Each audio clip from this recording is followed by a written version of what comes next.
connected with Take Two Radio on Facebook or Twitter at Take Two Radio. For email updates on future shows, follow at Blog Talk Radio. For previous episodes, upcoming guests, and more, visit take2radio.com. And now, the fastest hour in paranormal talk radio. Welcome to the Malliard Report. The opinions expressed on the Malliard Report are those of the host and participants. They're not intended to and do not necessarily reflect opinions of any simulcast radio networks or sponsors. All listeners are advised to make their own decisions. It's the Malliard Report. Yeah, the Malliard Report. The Paranormal Talk Radio Show with Jim Malliard as your host. See what lies beneath any paranormal activity. Go inside a world that others don't want to see. It's the Malliard Report. Yeah, the Malliard Report. And now your host, Jim Malliard. I want to welcome everybody to the Malliard Report. Tonight's Malliard Report is brought to you by the Malliard Report. I hope I found somebody for February, but we'll see. But the Malliard Report is the fastest hour in paranormal talk radio. Visit italkparanormal.com. Sign up for the free weekly newsletter. It's going to get better, I promise. Can't get much worse than it is right now because I haven't put much time into it the last few days. But tonight, more exciting things than that, of course. I've got two guests. Now, these guys are both younger than me, and that bothers me, but that's okay. The first one is RJ Tolson and Francis Maxwell. How are you guys doing tonight? Pretty good. How are you doing? Fantastic. Fantastic. Well, I'll go to you first, Francis, because I know you're not exactly at par, so we'll get you started here. Tell me about the young. We just started talking about this, and then of course that big brutal. We had to start the show. Tell me a little bit more about the Young Turks and what they do and what that's all about. Well, first off, I'd like to say that it was a great intro. I was singing along with your introduction as I was going on. Really nice way to start the show, so I like that. I have. Obviously, I'm a Scottish native, and I came across Los Angeles and found after college the Young Turks, and they are. Known as the world's largest online news network. They cover many different things from news and politics to sports to pop culture, and now just recently launched their own fashion and lifestyle show, which I am the executive producer of, called Stylelogue. So that kind of leads into what I do in terms of fashion and lifestyle. But the Young Turks, they have been around for I think around 15 years now, and just basically base themselves on hard-hitting news, dealing with the subjects that perhaps the likes of CNN and Fox News wouldn't touch upon. They started on giving their own opinion on news and just grew largely, and now the host of the main show, Cenk Uygur, is a well-respected political correspondent, and they deliver lots of news on YouTube, Hulu, Roku, Netflix, so starting to grow. I definitely think that they're still known, I think, as the number one news source online. So, yeah, it's definitely a privilege to be part of that company. As I say, it sounds exciting to be part of, something that's growing, which is key. Because you can be part of something, but if it's not growing, what's the point? Absolutely. So, RJ, so you're the, we're going to cross this in, but tell me a little bit about you and what you're up to now. Okay, well, excuse me for my voice. I've been a little under the weather, so hopefully it's clear enough. But I am a CEO of a multi-divisional international company, which has 4 different divisions, as well as it's partnered with a major publishing company. And I am also a composer. I have a classical album out, and I'm an author of 2 books currently. One is a book called Project Analyst, which is a nonfiction book. And the other is Set for the West Wind, which is a fantasy book. Other than that, most of the time I'm either doing business. I travel a lot. I'm on tour for my books, where I travel around schools and I talk to kids ranging from like 300 to 1,000 students, and I try and inspire them to be successful. and to achieve their goals. And in the meantime, like I said, I'm doing business, going to school, and composing. Wait a second. You've done all this in your according to my note card here, which I could be very wrong, but you're 21. Yes. You do more before noon than most people do in a lifetime. You do realize that, right? Trust me, when I want to feel bad about myself, I just have a nice conversation with RJ. See, this leads me to my question that I always ask people: how many hours of sleep do you get a night? I probably get, in the last 3 weeks, I've probably only gotten 5 or 6 at the most. I mean, other than today, since I took a day off because I'm sick. Other than that, like I said, 5 or 6 hours, sometimes 3 or 4. But I take a day off every week on Saturday where I don't do any work, and that kind of allows me to relax and catch up. That's cool. I was going to say, you need to do that, because if not, you'll burn yourself out, and we'll be wondering what happened to you. So, let's see. Well, Francis, tell me about your preparation? Yeah, I can almost read my writing. Preparation site. What do you do there? Because I was there, and I kind of felt underdressed, so I kind of need to... I mean, this was just a project that I decided to just go ahead and launch towards the end of my senior year. Preparation Fashion. It's just basically a website that likes to tell people basically not what to wear, but why. Like why you should maybe take that little 5 minutes extra in the morning to take pride in your appearance. Basically, because opportunity has, as RJ will probably tell you, the opportunity does not have a time or a place.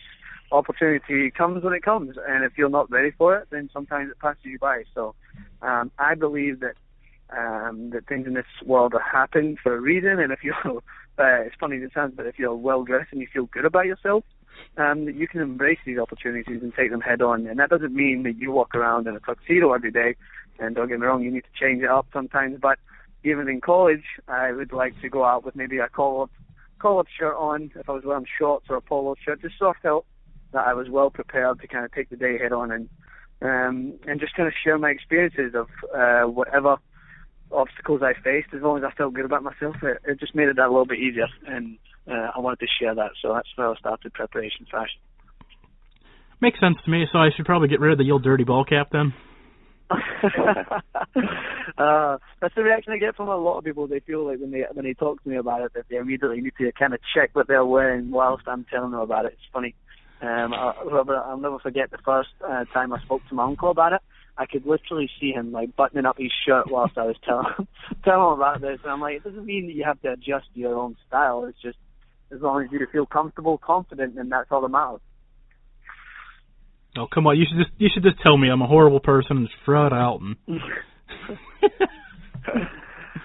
I won't hate you. I'll keep you on the line. That's okay. You can tell me the truth. But that's why we've done a podcast, though, and through phone calls, so I don't have to actually see to criticize your outfit. We can just do it through the phone. You can just tell me that you're wearing a shirt and tie. Well, there we go. See, I already feel better just telling them I'm wearing one. Great. So RJ, you've got this Burst Out project that's going down. Hit me with the information about that. I guess hit my listeners. Okay, cool. So Burst Out is a division of my main company, which is called RJ Tolson. And currently Burst Out has about 20 employees. There are, 3 subdivisions, and its main function is actually it's going to be a social network for the publishing industry. And when it's kind of combined as well as with services that will be offered to that industry. So, for example, we have a subdivision that does reviews for music, video games, etc. And then we also have a record label which produces music in relation to books. So, for example, we have original book soundtracks, which are compositions that are created and inspired from these books, from whoever's books, whatever book they have or they pay for. They are allowed to get this service where they have music made for it that's inspired by it. And we also have a design company that does like book covers as well as maps, except extra like miscellaneous stuff for books. And then we also have this partnership with Preparation Fashion and Francis, where we're bringing, I guess in a way it's a service for wardrobe consultation, where, for example, authors aren't really known, they might not take this to heart personally, but they're not really known for their fashion and their style. And a big thing when they go on interviews and they get these big opportunities is that they're not really well dressed and not known for how well they dress specifically. And that might sound like a bad thing, but in reality, they're not usually asked back on because they don't look the part, they don't look impressive. And we want that to be a new thing for authors. We want to bring that to authors through Burst Out. Yeah, it makes sense. I mean, the music part sounds cool, but the complete package, because without the imaging of the book, I mean, everybody talks about the cover, but I don't think authors, I mean, I talked to a bunch of them, I don't necessarily think it's even registered with them to take care of themselves when they're out in public doing a book signing or however else, so. Totally, yeah. And I think that's a big thing that we're trying to change, just because I've actually published as a publisher 4 or 5 authors as well, and 2 of them are very stylish, and that's because they work in the music industry. They work in different industries that kind of require them to be stylish, and they get a lot more reception than the authors who are more who pay less attention to their style. And in this case, it's about impressions. When you go on TV, if you go on TV, and you're doing events, people will remember you better if you look better, if you take care of yourself. I agree. Of course, now I feel bad, but that's here or there. So you've kind of both mixed little topics together about what projects you're working on together, but can we get them all laid out there together so we can get the big picture of what you 2 are doing together? Oh, totally. Go ahead. I didn't know who wanted to handle that, so I figured I'd just throw it out there and let somebody go with it. So you want to know what we're doing together? Yeah, let's talk about what's going on together. Okay, so the plan, I don't know if you want to say something first, Francis, or... No, you can go ahead. Okay. So the plan from what we have kind of organized was, for example, let's say we have, a great example would be, let's say we have an author who is getting ready for a TV interview. In this instance, if they wanted to have a wardrobe consultation, we would have them contact Burst Out or Preparation Fashion in reality, and they would get Francis, for example. Let's say they were even in Chicago. We would have Francis either fly out, or we could do a Skype consultation, either something like that, and we would have them consult us so that we could find a style that fits the author. I don't know if you want to expand on that, Francis, and how you would do that. Yeah, I mean, what it comes down to is I would understand the surroundings of what they're going through and try and incorporate that person's own sense of style into an outfit that they would feel comfortable in, but also they'd be well presented. Because, as I stated, we're not here to try and tell people what to wear. We're not here to try and throw someone into a 3-piece suit when they haven't really worn one before. The idea is to try and get someone into an outfit that they are comfortable in, that they'll feel confident when they go into this television interview or when they go into this press release, so that they can try and give the best example of themselves and what they can bring. And I agree with RJ. It's something that perhaps has been a little bit overlooked in the history when it comes to maybe authors and written poets and writers, etc. It's not something that you kind of think stands out when you think of these in this industry. You don't think that everyone is going to be so well dressed, but that's just a misconception. That's just something that's been perhaps stereotyped. But I mean, in this dog-eat-dog world and everyday world, first impressions mean a lot. And when it comes down to the way you dress, it doesn't need to look aesthetically amazing, just as long as that person feels so confident. So that is kind of like the way we imagine working together. As I said, RJ would either put his clients in correspondence with me, and it would just be an idea of building that person's own sense of style into an outfit that they just feel that they can just tackle that day head on. So I've got a question here. Now that we've got the person, I mean, you've obviously transformed them from a fashion standpoint, and you've kind of helped them build out a good book package. What's next? I mean, it seems like you're covering most of the bases, but I'm sure maybe you don't even want to talk about what's next, but maybe I'm just curious. I don't know. Do you have a next step that you're thinking about? So, are you talking about in terms of a look standpoint and what that person would? No, I'm talking like in the broad picture with authors. I mean, because you've transformed them and you've helped them sell their books, but there's got to be the next thing that's you want to start thinking about doing. I think that's got to be is that directed towards RJ? Yeah. I mean, I think from there it really depends on what their goals are. If, for example, an author is trying to get a movie deal, which a lot of authors try and do, it's a great success in that regard. Then, one, if they don't have an agent, if they haven't really gone through the process of, and they could also be self-published versus traditionally published. So it's a combination of all these factors. If they were, for example, self-published and they wanted to stay that way and still wanted to work to, I guess you can say, become a bestseller or get a movie deal or etc. It depends on those goals, and from there, Burst Out actually offers. In this summer, we're planning on releasing this social network. It was actually behind this, supposed to be released last year, but it's taking a lot of time, and it's a big program. And what it does is this social network allows authors to connect with their fans. It's kind of a combination of LinkedIn and Facebook, where you can have fan clubs and fan bases where your fan base can connect and join together to really help promote your book or you as an author, and the authors can directly communicate. And for authors themselves, it also allows authors to connect with other publishers, with other authors, with other editors directly, because it's a niche social network. So from there, if they have goals, if let's say they are publishing a new book and they want to go with a new publisher or find a new publisher, first that would allow them to directly connect with these publishers. If they're looking for someone to write their screenplay writers will also be on the social network. I don't know if that totally answered your question. No, it does. I mean, it's exciting to see the future.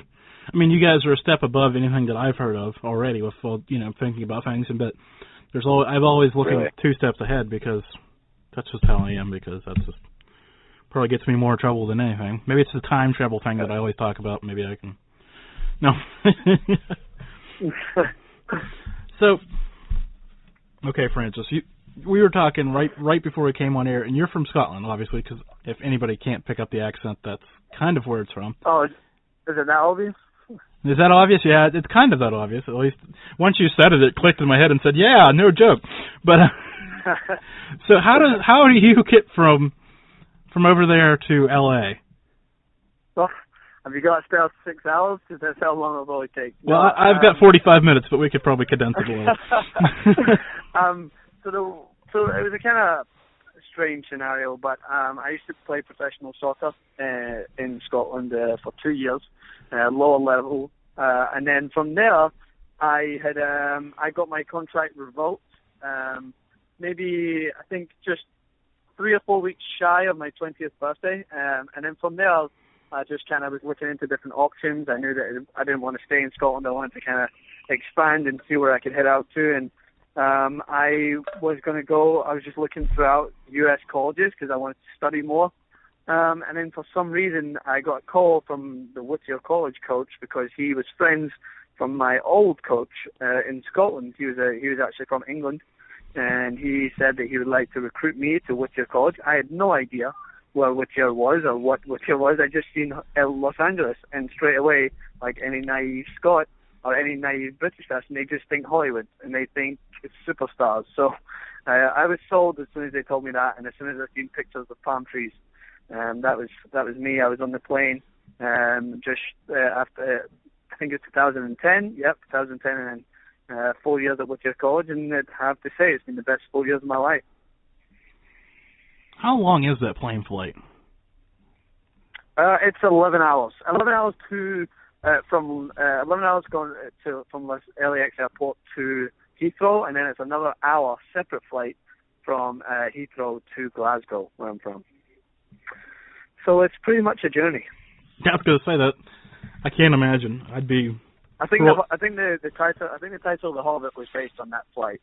I was going to say, the stuff that must run through your mind while you're up there is just unimaginable because of all the time you just have sitting and thinking. Exactly, and I don't sleep very well on flights either. So it's a lot of thinking, a lot of movie watching, It's just a lot of downtime, and sometimes it's a blessing. You get to sort out a lot of your thoughts, but more often than not, you're just staring at that guy in front of you who keeps reclining his chair. Yeah, I can't imagine. Okay, so since you guys are you're kind of both younger guys, maybe one of you can explain this idea to me that is in my field right now. The naked and the paranormal TV show. I mean, obviously that's not good fashion. That doesn't make any sense to me. But why are all the shows going naked? Can somebody help me here? I don't get it. Well, why does a picture of Kim Kardashian with a glass on her backside supposedly break the internet? It's because the internet is already broken. People want to see less clothes. They want to see stuff that it will draw a reaction. It's unfortunate because I think speaking with both me and RJ are men of kind of finer taste a little bit more. I mean, we do like to watch the old entertainment and news now and again, but I prefer like reading, writing, stuff that's more intellectual, stuff that pose an interest and pose views. But unfortunately, that's not the way the internet works. So whilst the internet and the world circulates around that, you're going to see more people naked. That's why a new movie with Emma Watson coming out, perhaps going naked, is going to break blockbusters, not because of the movie, but because Emma Watson will be naked in it. Yeah, totally. I have to agree on that. What's the movie with Emma Watson? I have not heard of that. I'm not sure what it's actually called because, funny enough, the title of the movie didn't come up in the movie review. It just said as a title, Emma Watson naked in the next movie. Yeah, that's crazy. That's good for webheads right there. I should put that in the podcast bio. No, of course. People will click on that. Yeah. Yep. Okay, I scribbled it down on the side of my notes, so I don't have a name addressed attached to this, but I seen somebody was a metaphysical teacher. Which one of you was? Yeah, that was me. Okay. I scribbled on the side of my notes like a moron, because I'm used to doing it because I only have one guest normally, so it kind of works. I can just scribble stuff and make it work. Okay, so you've got to tell me, the line I read was that you were still in school teaching at the same time? So currently I'm not teaching it anymore. I was previously teaching it for the first, I was teaching it one semester 3 years ago, and then for the past 2 years I was teaching it for both the semesters I was in college. But it was not, I didn't teach it at my own college. I was teaching it actually at a different 3 community colleges. Okay, so where did the interest in that come from? I guess should be my first question before I get too far. Well, I've always, my father and I used to talk a lot about metaphysical stuff, in terms of, it could range from the universe itself, like what was the universe, what is the universe, what is reality, all those kind of questions encompass metaphysics. And I got really interested in it my freshman year of college. My girlfriend at the time, actually, we stayed up a couple nights talking, until like 4 or 5 a.m., just talking about metaphysics, and I realized that I really liked it. And I think it was a couple of weeks into that year, I started talking. I had a business meeting with a few of my clients for my company, and one of the clients actually was the head of a set of community colleges in Los Angeles, and we started talking about metaphysics, and we went into it. We talked for I think a couple of hours over lunch or dinner, and she asked me to take a test to see that if I had enough knowledge and the capability to teach some of her students metaphysics. And so I took a test and I passed clearly, and she involved me in it, and I started teaching metaphysics. I started with Metaphysics 101, and then the next 2 years I expanded into a secondary class and a third class, like 208 and 315 or whatever it was at that time. So I guess, based off that, it has had a positive impact on how you operate and how you do business. I can't see it. I think so. It's I guess you can call it, I think it's very intellectual. It's things that people don't really think of on the daily, at least that I know of, meaning, how often do you think about reality? Is this reality? Do you think about, I don't know, I'm sure you've heard of string theory and quantum mechanics, which is how it kind of explains how the universe works and what it's made of. And this is stuff I talk more about the philosophical side of it rather than the scientific side. I'm not very knowledgeable on the scientific side. I know a little about quantum mechanics, but really we talk about the philosophical side of it. Well, that's fine. That's good. I mean, I like talking about all that fun stuff too. So now where are you? Because you've taught it and you've kind of have your theories changed or evolved because of the use or reflection of teaching a class about it? Because, I mean, it's one thing for somebody to ponder it, but it's another to present it and take questions and all that fun stuff about it.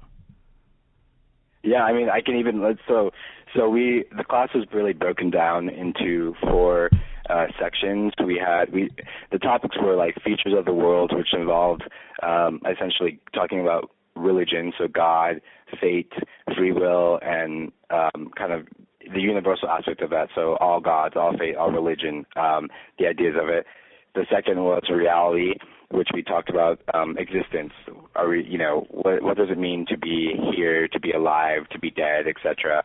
And the third was life, the 3 aspects of life, which is the mind, the body, and the consciousness, and the identity that's associated with those. And the final one we used to talk about was space, time, and the infinite, which means that laws of space and time and theories and the potential of the future usage of them. So, for example, whether you're talking about traveling through space, using wormholes to, I guess in a sense, teleport to different parts of the universe, etc. Just extensive things like that we would talk about. We rarely got to the final part of what I tried to get with the class to the end of the syllabus at that time, because we would just have these massive conversations. The class was about 2 hours long, and there were about 60 to 70 kids that showed up, which out of 100 is pretty good for a college class. That's a pretty good ratio there, even if it, So I have a guest on who blows my mind about time, space-time, and it's Thomas Fusco. Have you ever heard of him? I haven't heard of who? Thomas Fusco? Thomas Fusco, yeah. Yeah, he comes on here and he makes my head spin a lot. I mean, I like it because it's that kind of conversation, but it's kind of, at the same time, it's kind of like, why do I do this to myself? I get this whole space-time and different realities or different, I lost the word I was looking for, different alternative universes being together. That's hard for some. I mean, did you have anybody that just basically walked up to you and said you're full of, well, you know the word I'm looking for, because of what you were saying? Yeah, I mean, I never really had that, just because it was an elective course. So the kids who signed up for the kids, I say kids, and they're still older than I am right now at the time, because I was teaching seniors and juniors at the time. But they never really did that, just because, like I said, it's an elective course and they had to sign up for it on their own free will. And a lot of the time, actually, most of the kids, I would ask a question, or someone would ask a question, and we'd get into these big discussions. For example, are there alternate realities or universes? And everybody would just raise their hand because everybody had an opinion on it. And because of the type of class it was all about philosophical thought. And in this instance, there really were no wrong answers. I think that most of the students felt as though they could really just talk of their own free will rather than having to think about what others thought. And, I mean, we also discussed them. It's not like we just discussed all the time. We talked about Aristotle and Plato and Socrates, their theories, as well as Alan Green, which is a pretty famous book that we talked about in my class. It's essentially talks about the universe in kind of a very philosophical way. So we involved a lot of, I guess you can say, books as well. Like they'd have quizzes and they'd have to study and write essays, etc. So it's not like it wasn't an official course or anything like that. But yeah, I never had anyone who luckily said anything like that, I guess. Yeah. Well, it's good, because I've had some people like that, but I don't even teach. So that's I guess, I don't know. Anyways, before I get into haters, I'm sure you have them in something you do. I mean, you're so busy. Everybody has. It's just, I mean, that's the fact of life. So I've got to ask, you do all these things. What is the one thing? What's the project that's your baby? I mean, that's hard, just because all the projects, Yeah, I mean, that's everything I do. I mean, everything I do, I love. I have some passion for. So, but I mean, if you're going to talk about something that would be the most, I guess I wouldn't say the most important, but I guess the thing I'm most passionate about, it would be writing, and specifically writing fantasy, like Zephyr the West Wind, my book, and the series that it's involved with. Bring Francis back up here. What's the project that has that's your baby? Maybe. Probably stop paying attention to us. Or, well, he's not even on the line. Okay. We'll get him back here in a second. Or try to. So tell me, okay, I've got to know. You published the fantasy work and a couple other books. I'm starting slowly on mine. And it's not even, it's kind of just about some stuff, little minor stuff. How do you find time to write? Do you have a set time to write? First, let me say, you said that you're working on your own fantasy book. Is that what you said? No, I'm working on my own book. It's more about hosting technique and how to get your podcast going. Oh, okay. So it's more of a technical how-to. But how do you make time to... go ahead. That's Francis. That sounds fascinating. You're going to be writing your own book based on how to host podcasts. I'll probably be first in line to read that. I mean, hosting like a video guest, I think, is one thing, because you have to. It's weird. You never really experienced it before, but you have to sculpt a conversation basically around your guest, and I can imagine that must be even harder for podcasts because obviously you're not interacting directly with them face to face. So I guess this is me interviewing you now, John, and kind of switching it around. Yeah, you lose the visual element. I mean, you lose all that visual element. So like what they do with TV and movies, you lose all of that. So it's the audio that carries what you're trying to do, and try to keep it interesting, but not too used car salesman, for the lack of a better, but not too monotone to be. Well, you both been through college. You both had professors that are. Well, tonight we're going to. I mean, they're great because you can listen to them, for example, in the car. Yeah, and that's the other thing. It's amazing how far it's going to go. Because I was reading an article about how in the new Chevrolets that the AM/FM radio is on the second screen and not the first, and Pandora and iTunes or whatever it is on the first screen, so you have to click over to get it. Oh wow. Yeah, it's kind of, it's going to be big. So. Oh, okay. And with ebooks, I'm sure that's you probably already understand what that's doing for people and how people can get them anywhere, anytime they want them.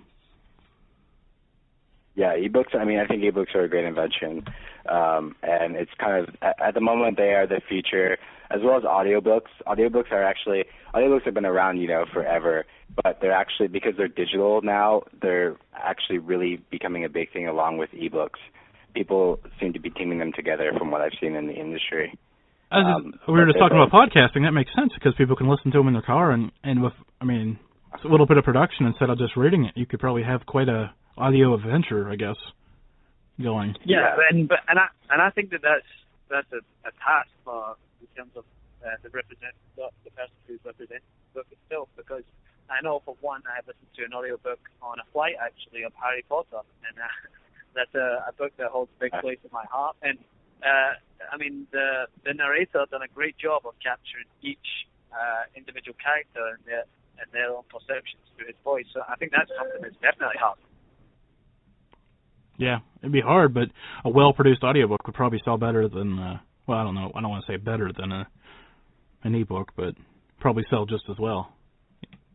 Maybe. Are reading less and less, apparently. Like our generation's, just because of all the visual things that are out there, video games, movies, the way you can just access them instantly. It's a lot more rare, I think, for people to just sit down and read a book, because the world is literally just like constantly moving, and we can have access to it at any point with the internet. And I don't see I don't go to Starbucks and see people reading. I go to Starbucks and I see people on their laptops doing, using the internet, as well as just in general. Any cafe, any even on my college, people are outside usually reading, not reading on their laptops or doing stuff in the library. I mean, you don't just see people more often as much anymore, just sitting down with a book and just reading. And I mean, they could be using ebooks, they could be just listening to the audiobooks as well. But I think because of the internet and how fast kind of like the world moves around us, we try and keep with that rather than sitting down and kind of slowing down and reading a book. Yeah, I was having a conversation with a programming manager of an AM/FM station, and he was saying, you don't understand because by the time you post your podcast, it's old news. And I'm thinking, well, that kind of is true, but by the time I post my podcast, it can be around the world before you get your show off the ground. Yeah. And you service a little AM, a town of 5,000. That's all that hear your show. So he didn't want to hear that, but that conversation didn't end well. It ended well for me, but not for him. But so with all that you two do, I mean, you told me you take a day off, but what do you do for fun? What I mean, writing aside, California, do you surf, or what do you do to cut free and get out of everything? That's funny. I'm not a surfer really. I love going to the beach. I have a dog as well that I just got about a year ago, so I play with him a lot, walk him a lot. Like I said, I go to the beach. I travel a lot. I love traveling. I love driving. So it's a good combination in California. I drive up to San Francisco, down to San Diego. I just came back from skiing this past weekend in California. It's only 2 hours away, which is really nice. We go to Disney. I go to Disney. I have some family out here, so I'll go hang out with them. Some of my friends. A lot of the time, my friends usually just we like to go out and we'll grab dinner like around 10 or 11 at night, pretty late, and we'll just, have a couple of drinks and just talk. And we'll get into talks just about regular stuff, like how our days went, but then we'll go into deeper stuff. That's essentially kind of just how I have my downtime. I relax and hang out with my friends and travel a bit. Francis, what do you do besides travel 12 hours on a plane? I'm similar to RJ. I love to eat. That has to be my downfall. I think I love to go and find new places in Los Angeles to eat. I think I must have tried every sushi restaurant in the Los Angeles area. So if you know of any other places that are good for sushi, then please let me know, because I'd love to try them out. But I play a lot of soccer. I still love the sport more than anything. I don't tell my girlfriend that, but I do love it more than most things. And I try to play. At least 2 or 3 times a week and just keep active. You know what I mean? Because I believe that an active mind and an active body is going to help you in the future for your success.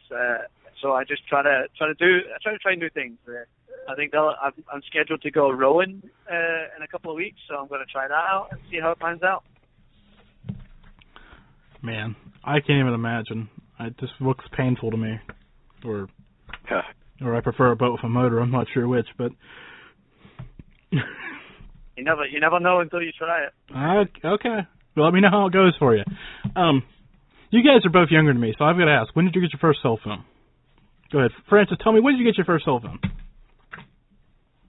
When did I get my first cell phone? Yeah. I might have been 11 years old. I think that's why my brain's a little melted. RJ, I'm assuming it wasn't that young, because you went whoa when he said it. I almost fell out of my chair. Yeah, no, I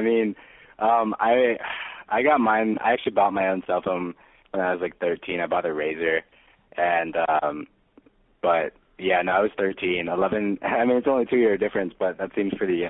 That's pretty young. And I think, Francis, you're 2 years older than I am, or a year older, right?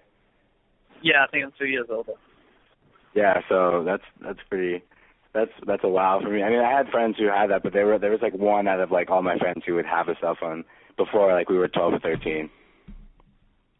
Yeah. When I got my cell phone, it was around the time that The Matrix came out, and I decided to try and get a cell phone like Neo that would slide up and down. And I thought I was so cool, and I would never let that thing go. That's funny, because I thought the Razor was, I remember that, and I thought the Razor was the coolest thing, just like flipping it back and forth. Wow. The guy's making me feel old. Did they have cell phones when you were a kid? I'm only 30. I'm not that old, but the generation gap is quite large, it seems. I don't know. I'm not that far away from you. I'm only 20. I'm 25. Yeah, but I didn't get my first phone until I was like 18. Well, that's more normal. I mean, you have like my little brother who's like, how old is he? He's 9 years old and he has a cell phone right now. So, and I mean, like all of his friends have cell phones. I mean, that's really young. Yeah. I mean, it worries me because, I mean, they have to have some social skills of some variety besides texting and all that fun stuff.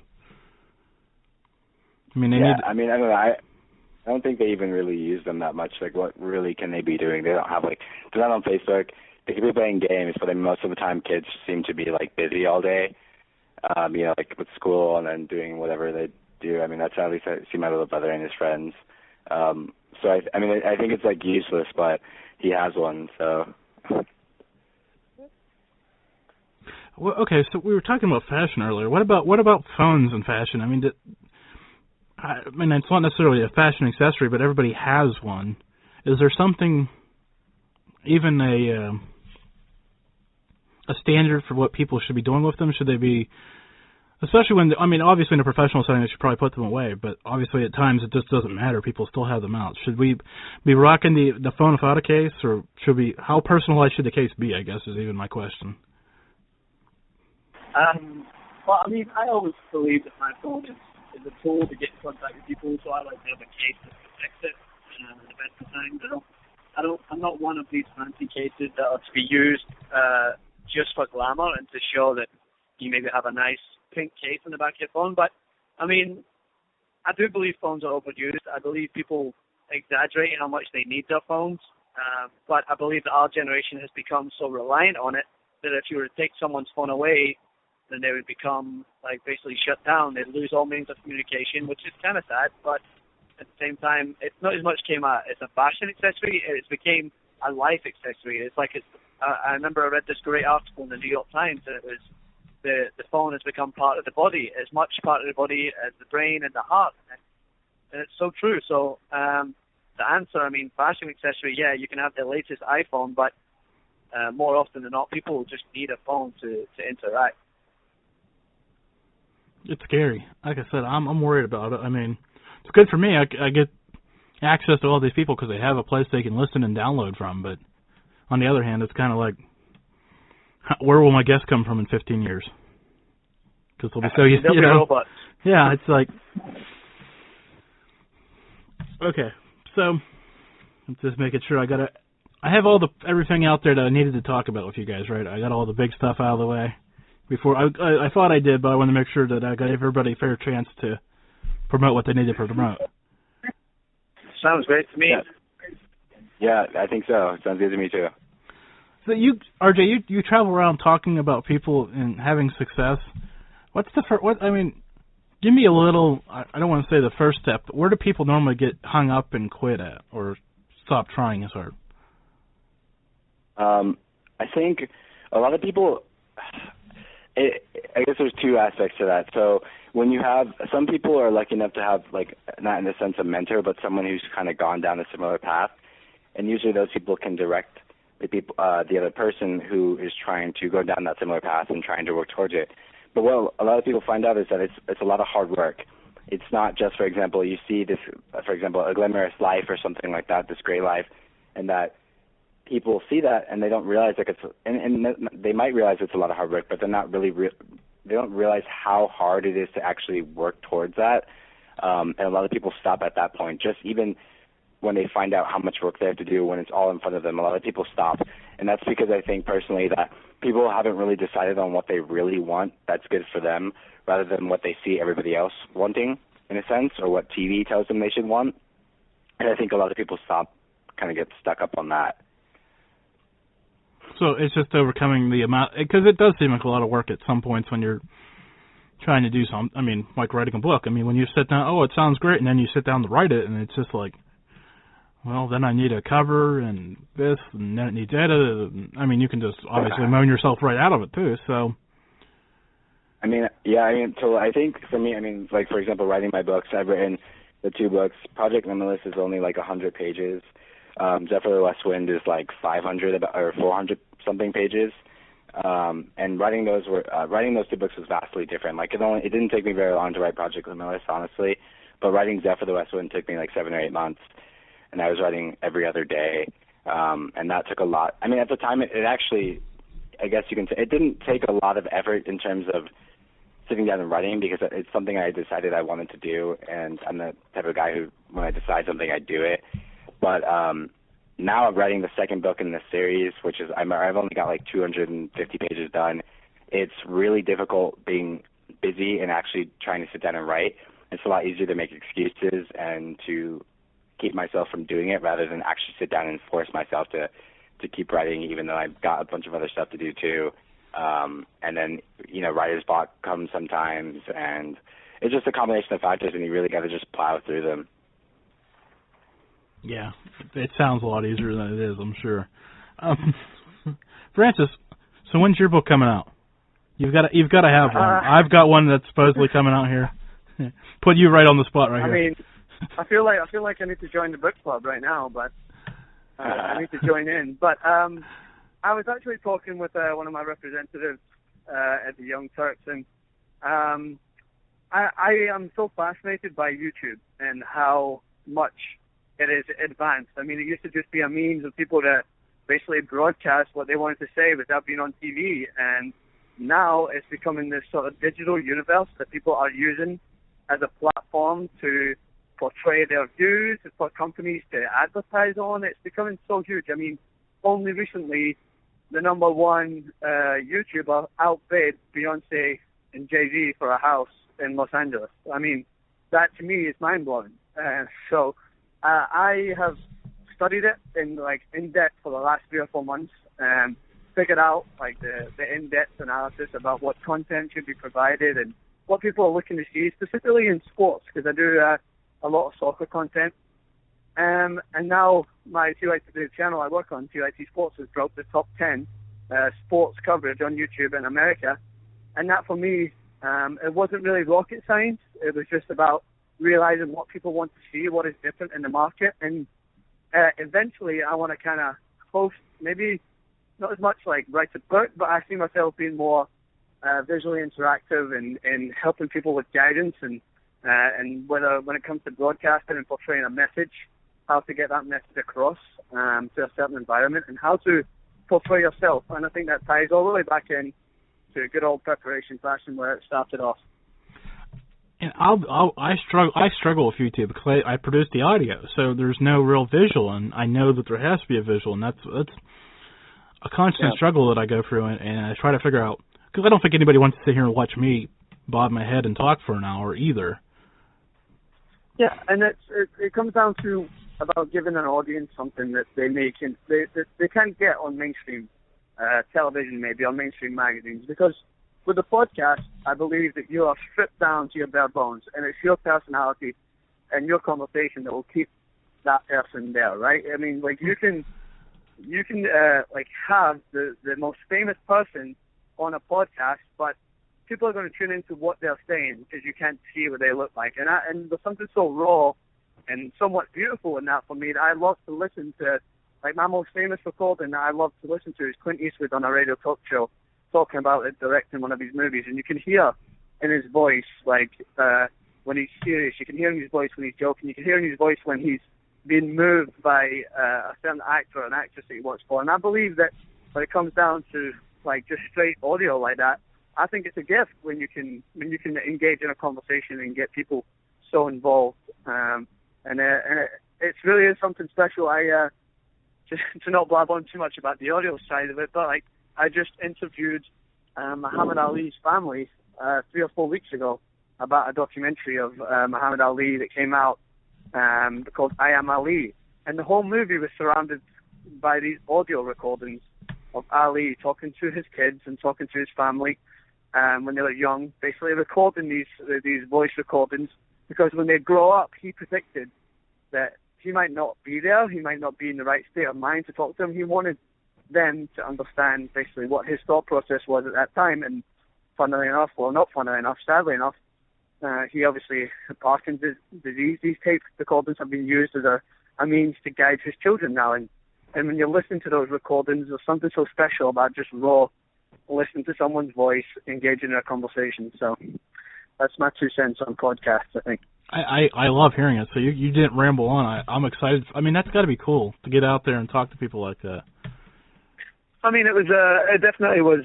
It was a pleasure. I was a big fan of Muhammad Ali growing up. Obviously, I didn't get to see his fights as much, but listen to my dad's stories about just how fascinating he was, and I never really understood the struggles that he went through to get to that stage, and the amount of trials and tribulations that he had to overcome to basically get to fight again after denying to go to war and to changing his name. And there's so much talking points back then in Muhammad Ali that he would bring up that are actually so relevant today, especially with everything going on with the police force and the Ferguson, and everything there was so relevant when I was watching this documentary. It was almost like the documentary was made last week, and that for me was fascinating.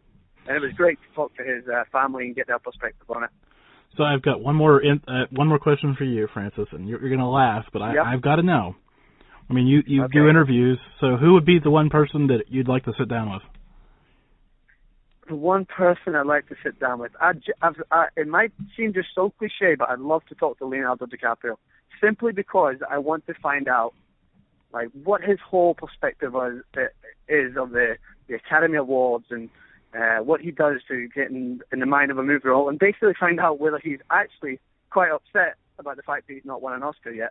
So I don't think anyone's really asked him that. So I don't think he'd really tell anybody. I don't think. I think he'd just play it off. Yeah, I don't think he would. But if you got a beer on him, maybe he'd tell you.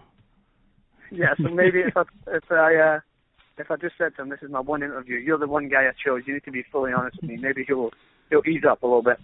Okay, I guess I do have one more. Where can people find you and the projects, and just give me all that fun stuff that we need to get out there for the world to hear? Well, for me, I mean, if you type in QIT Sports onto YouTube, or basically Francis Maxwell, the Young Turks online, you'll find me in many different platforms. I'm on QIT Sports talking a lot of soccer coverage. I'm also on my own show, Styleog, which is part of the QIT network, talking fashion advice. And I'm also on a movie review show called What the Flick, which is co-hosted with the Rotten Tomatoes, part owned by Rotten Tomatoes. So I'm on that talking about many different shows like The Walking Dead and any movie reviews. So just kind of search around the Young Turks network, and I'm sure you'll find me somewhere. All right. RJ, you back with me? Okay. I'm not going to ask you who you want to interview, but I'll ask you who you want to work with. Even an author, I guess, would probably be, or anybody in general. Work with? Yeah. Who would you want to work with? I mean, I guess in terms of, I would say J.K. Rowling. She's probably the one person I would love to work with the most, in some way, whether it's writing but J.K. Rowling. And where can people get a hold of you and find you and, sell yourself, son? You can find my books on Amazon, Barnes & Noble's, in stores, in Barnes & Noble's and other bookstores around the country and internationally. And you can find my company just by typing in RJ Tolson or RJTIO or any of the divisions, as well as just searching Death of the West Wind, Project Emilus, or I'm on Twitter, Facebook, Instagram, and et cetera, et cetera. Yeah, that's about it anymore, et cetera. You can just type me in Google and you'll find it. I want to thank you both for sitting down for a little over an hour now, and I'm going to unceremoniously say hang up on both of you. But if you ever get the opportunity, I'd love to have you both, or one of you or both of you, however it works out, back on. Thank you. I would love to do that. It was a pleasure. Thank you so much.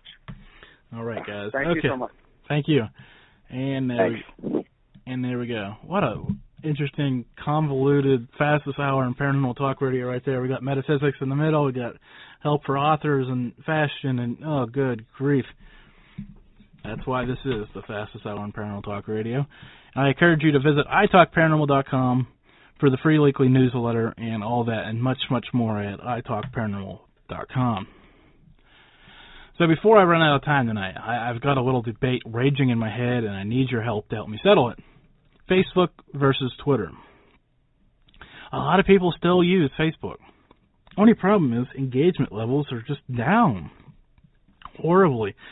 Everybody will like the cat and share the cat, but they won't share anything they care about. No, meanwhile, on Twitter, people will retweet, but I don't know if they're even reading it. They're just retweeting to get your attention.